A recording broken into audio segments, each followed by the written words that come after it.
lunch pail. Half hour. Woo, woo. Look at it, has my name on it. Nobody's taking my lunch pail. Anyway, today I think what we're going to talk about is Lake Tahoe and some experiences I've had in swimming up there. It's definitely like the toughest lake that I've swam in. Let's see. Okay, what inspired you to take? Here's the first question. What inspired you to take on the challenge of swimming Lake Tahoe? Okay, I'll tell you, I was like a junior in high school and I was up there for like a week vacation, and they were talking about, just coincidence, how somebody had swam the length of Lake Tahoe. It's 21 miles, and I couldn't believe it. You know, it happened like when I was up there, and I couldn't believe it. And I made a little note in my head about it. And then, you know, when I started doing the open water swimming and going for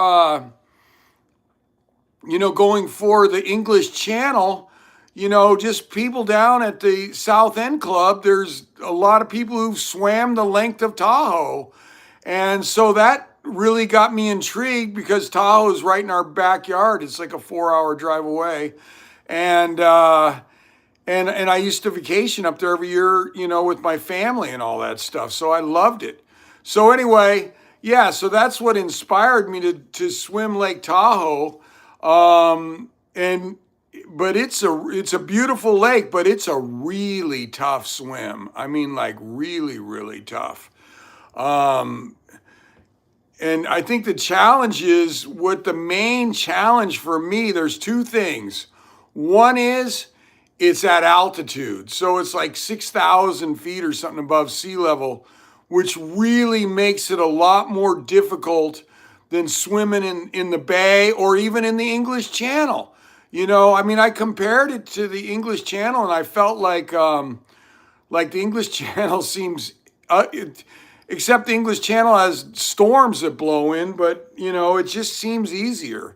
It's not as at high altitude, and it's not fresh water. The salt water in the English Channel keeps you more buoyant. The fresh water doesn't. You know, if you got any questions, put them in there. And yeah, so let's see. Here's another question. How does Tahoe compare to other major swims like the English Channel? Tahoe's tougher. In my opinion, it's tougher. And I think in a lot of other people's opinion, it's tougher than the English Channel. I haven't swam Catalina yet. I haven't swam any of those other ones. I've only attempted Tahoe, and I've swam the Maui Channel in Hawaii, but the channel's known as 21 miles. Also, it's weird that these swims are all around 21 miles. Because the Catalina swims 21 miles also. But like I said, in Tahoe, it's literally the oxygen just feels like you're breathing out of a straw or something when you're trying to swim at the same time. You know, I've run up there and done stuff like that. It doesn't seem as bad. The swimming seemed bad, you know. It really affected me.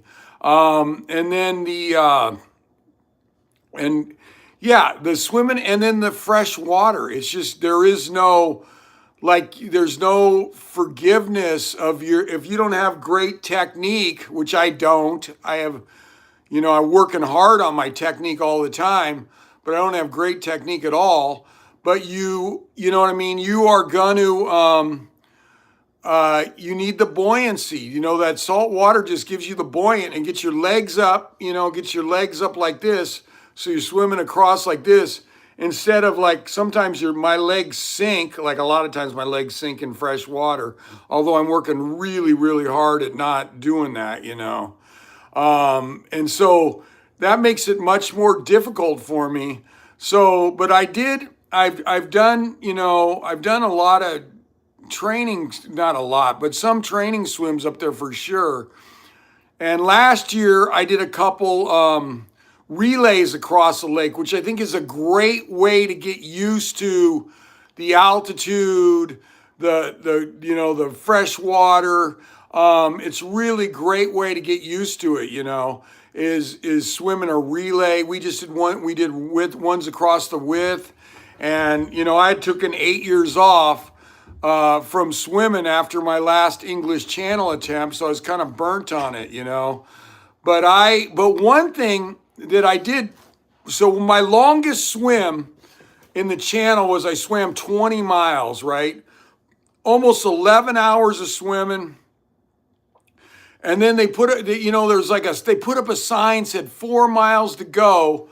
And then after that, I swam for a little while. Then this big black cloud blew in, all hell broke loose. Anyway, the bottom line is I ended up not making the channel. So I came back and it was the end of season for Tahoe. And so to get us swimming before it got too cold or, when the winter starts coming in there, because it gets cold quick and the air gets cold and it's mountain weather, man. And so I jumped in. I was able to talk with my buddy Tom and get a swim hooked up there for the channel. For, swimming the length of Tahoe, but it was only like 3.5 weeks after my English Channel attempt or something. And I remember I jumped in and I started swimming, you got to, you're swimming from the South Shore kind of to the North Shore, I guess. That's what I call it. And I remember I started swimming. I go, oh, this really feels weird. It feels like I'm swimming in mud.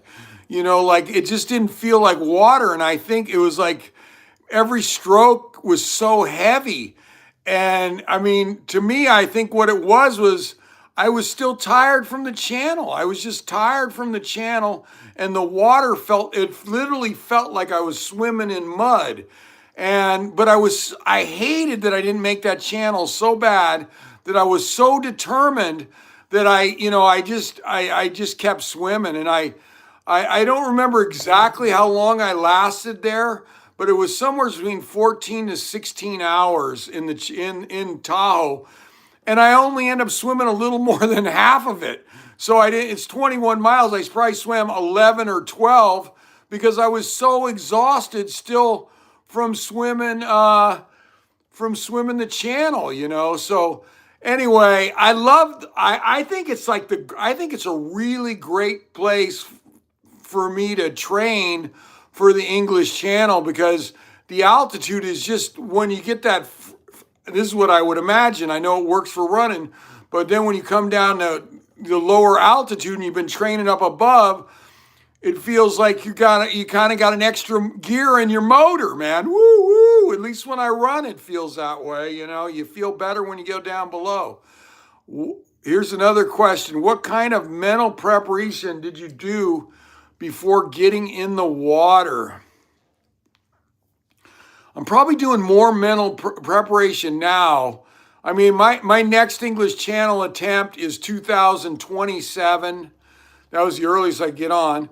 And so, but next year I'll probably work with Tom, up in Tahoe, and the reptile, lipthicum, and do some relays again. And, because I love Tahoe, and I'll get, and get up in that altitude, just keep training in that altitude is just really, really good for me, and get more comfortable in the fresh water. That way, when even though I swim in fresh water in a pool, but open fresh water, get used to that, and just keep working on my, my technique to get my feet up higher in the fresh water, so. But anyway, but now I'm doing mental visualization of me coming to shore, in the English Channel, just feeling myself, my hand hitting the ground, doing this. And I'm not sure I did that before I swam Tahoe, but I just was there. I was just so determined, because I knew how crappy it felt that I'd made it so close to England, to France, in the English Channel, that I didn't want that to happen again. So now I'm doing like twice a day, I'm listening to like some music and feeling myself, seeing the shore, coming into shore, and then touching the ground with my hand, and then standing up, and then getting on the beach and go, woo, woo, I made it to France finally. But yeah, I'm excited about swimming in Tahoe again. This next coming up summer, I'll be getting up there and probably, talk to Tom about getting in some relays and things like that again. And then I'm not sure what I'm going to do, maybe 12 miles in Santa Barbara. There's a 12-mile swim down there. That's a possibility. I could go longer if I feel really good, So I think that, yeah, but I really want to train in Tahoe because of the altitude. I remember Tom took me up, I forget the name of the lake. It was like Silver Lake or something. And it was like another 2,000 feet above Tahoe. It was like 8,000 feet up. That's really good training for getting your cardiovascular where you can't breathe, How did you adjust your nutrition or fueling for a high altitude swim like Tahoe? I think I pretty much kept it the same. I kept it the same.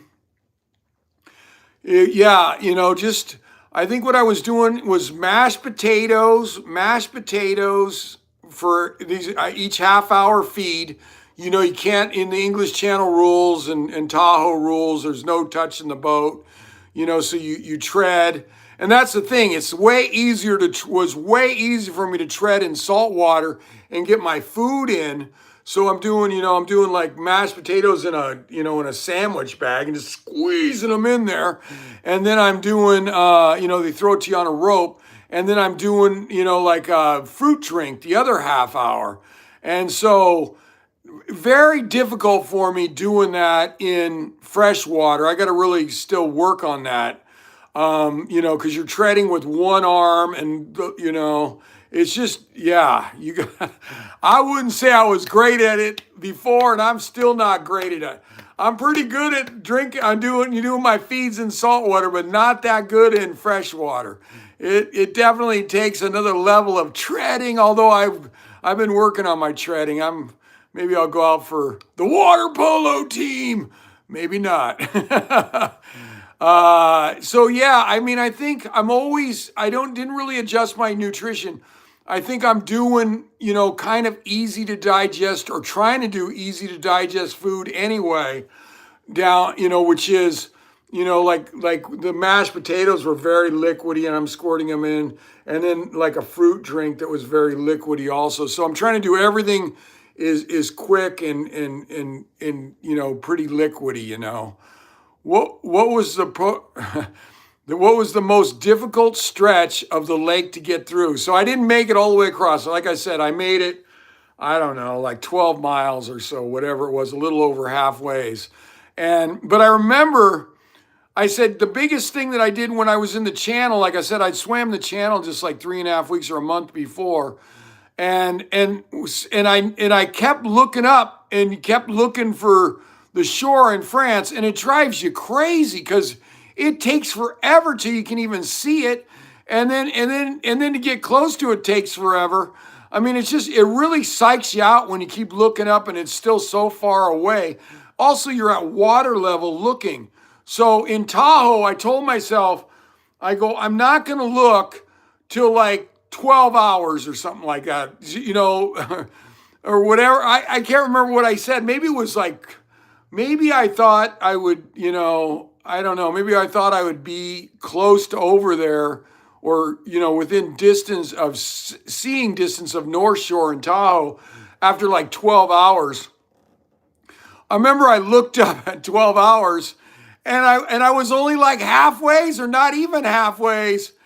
And I was like, holy cows, I shouldn't have looked up because I didn't psych myself out, but I swam for 12 hours without looking at the shore.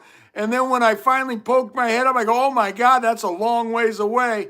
It was just, yeah, I'm not good enough to swim these things when my body's still exhausted from the last thing I did. I would never do that again. I would give myself plenty of rest,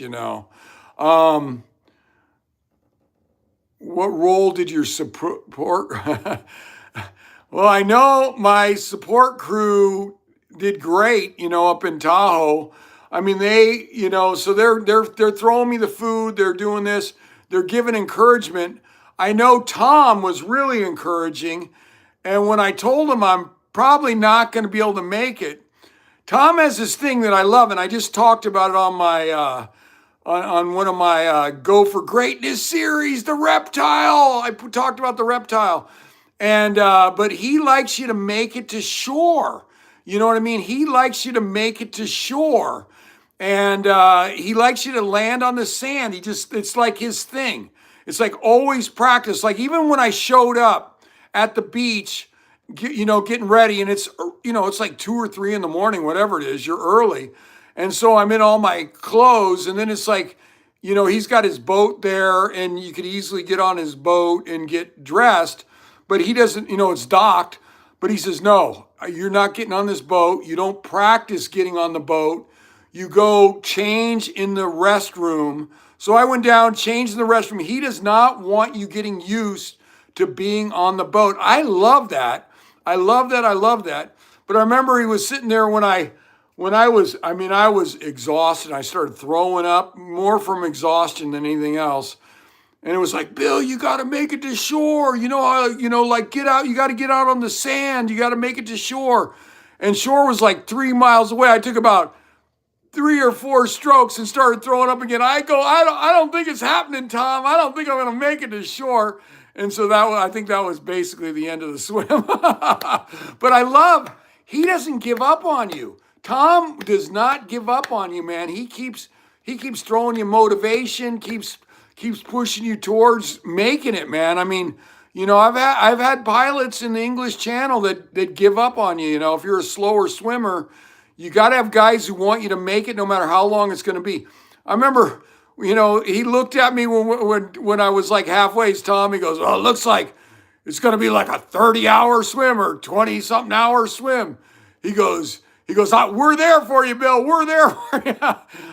I can laugh about it now, but then I go like, "Oh my God, I can't swim that long." Do you ever experience hallucinations or mental fatigue from the cold and the distance? I don't know, man. You're constantly, when you're swimming open water.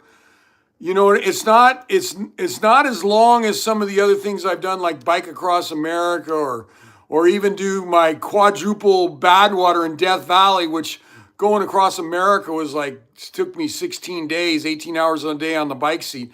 And then when I did the quadruple Badwater, that was like a week. But all those, they're longer, you're in pain, but you have people to talk to and stuff. You have crew, sometimes you have a pacer, in the quadruple Badwater. And when you're swimming in the water, you're in your own head all the time, man. You got to really be a mental warrior. You have to be so tough because on top of, that the water is colder, Tahoe during the summer isn't too bad, you know what I mean? But it's still way colder than a pool, And so you got it, but you are you're swimming this is how I do it. You swim for a half hour and then I feed. So you only feed for about 30 seconds. So you're like, woo, woo, woo, woo, woo, just pounding things. And then you're going. So you're maybe talking to your crew for 30 seconds every, half hour. So you're in your head all that time where your head's underwater and you're trying to go and you're fatigued and you're, like the cold, especially when it gets to be night in Tahoe, man. If you're getting near the fall or whatever months, man, it's that cold air is cold, man. That's mountain temperature cold. How did Tahoe swim test your endurance differently than anything else? I think it's like like my buddy Ray, who's a great endurance runner, like just freaking great, like absolutely great. But I remember like one of the first times when I was gonna swim Tahoe, and this was with this was a triathlon, so I actually wore a wetsuit and stuff. But it was really rough out there. We were starting at 2 a.m. in the morning, And my buddy Ray was there, and he goes, "You couldn't pay me enough money to jump in that water. There's no way." Because it's just so different than running, man. It's just so different. I mean, it is just a different, it's just a different sport, that being in the, especially when you're not wearing a wetsuit and you're in cold water, and if it's rough, and just the amount of time you're in there, and not being able to talk to, you can't really talk to anybody in 30 seconds. In the channel, if you tread longer than 30 seconds, or a minute maybe tops, right? Your feeds, which more like 30 seconds, but the boat gets pushed with the current and takes you off course. So you don't even have a choice but to feed really fast. And I think it's just it's like apples and oranges is the different test for the endurance. So it's shorter, distant time-wise, but man, your mind, the cold, you know what I mean? It's just, that's what I love about it. It's so freaking hard. Okay, how do you stay positive when progress feels painfully slow like that? Like I said, the one time I didn't even look at shore, so I just didn't do it. But what you try to do when you're in the zone is when you feed every half hour, and those half hours where they're feeding you comes fast. Because they'll yell or do something. Hey, we're gonna feed in a few minutes or 5 minutes or something, or I think they put a sign up says 5 minutes till the next feed, and then you're like, okay, so it's those feeds are what I have in my mind. That's how I chunk it down. It's like, all right, just make it to another feed. Make it to another feed. Half hour, and then the sign comes up, okay, just 5 more minutes, and I got another feed. So I chunk it down in the channel, and when I swam Tahoe is by the feeds, because those are every 30 minutes. So I love doing that. Just make another 30 minutes, make another 30 minutes, make another 30 minutes. That's why in Tahoe I didn't want to look at that shore, because it just it psyched me out in the English Channel how far, you once you see it, it just doesn't come closer forever, man. Forever. You just keep swimming and go, it still doesn't look closer. Okay. How do you stay positive when progress feels painfully slow in the swim like that? I think it's just you're just chunking it down. That's how I stay positive. Okay, I made another feed. I made another feed. I made another feed. That's how I stay positive, is I just make another feed. I make another feed. It's just, and then you go, okay, just keep doing those, Bill. Don't think about how long you still got to go. Just think about you got a half hour, the short feeds. And I'm human like everybody else. Sometimes I think too far in advance. I've done that, many, many times, but when I'm really locked in, I'm just right on that I'm swimming for a half an hour till the next feed. What personal doubts do you have to overcome out there? I will tell you, I pushed myself so hard in that swim, that 14 to 16 hour swim, whatever it was, that I felt like I almost was going to drown, because I was so exhausted, and I started puking like crazy, and I had to jump on the kayak. I just grabbed the horn of the kayak because I had pushed myself so hard that I wasn't confident that I would not drown.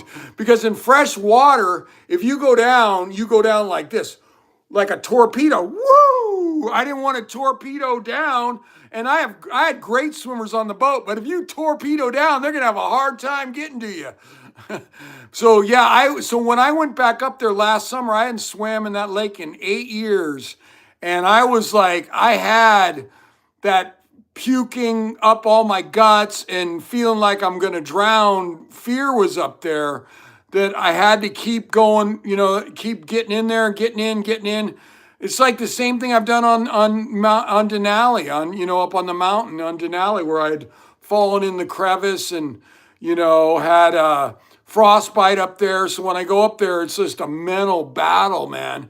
Well, it was same this, last summer when I was getting in that water to begin with, I had a really hard time with it, like a very hard time.